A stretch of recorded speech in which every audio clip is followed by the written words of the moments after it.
All right, guys. So we're back with a part 5 on marriage, none other than marriage. So we've been talking about communication.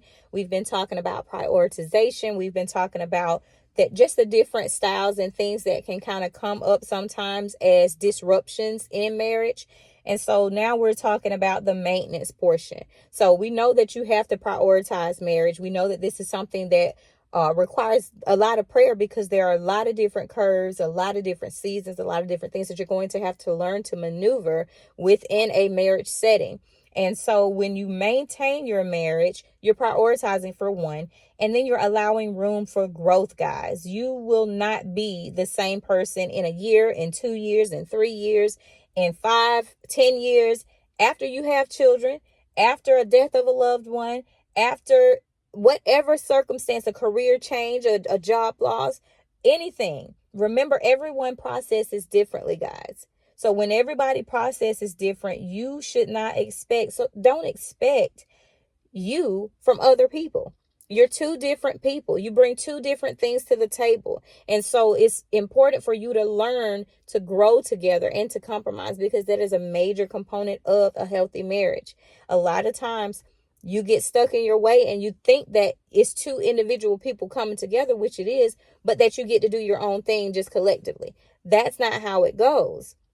You come into it two individual people, but now you have to formulate a plan that's structured with both of your qualities and attributes for it to be functional, for it to be honoring of our Father in heaven, for it to be scripturally sound, for it to be an example to the kingdom, for it to be an example to your children, for it to be an example to those that may be watching and have never experienced something like that.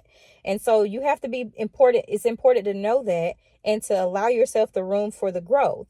And so everyone process is different. Don't expect you from others, but don't use this as an excuse to be a crappy spouse either.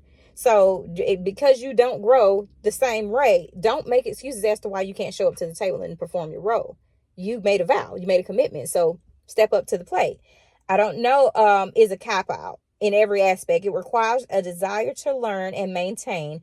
If you are on your job and you needed to know something, you would inquire, you'd get knowledge. You would also find the resources to learn. So treat your marriage as such, guys. Learn, grow, and pray. It's nothing more important than your spouse underneath our Father in heaven. So make sure that you're praying for yourself in your roles. Make sure you're praying for your spouse. Make sure that you are taking the time to maintain and prioritize your spouse and seek the wisdom of our Father in heaven because he'll give it to you.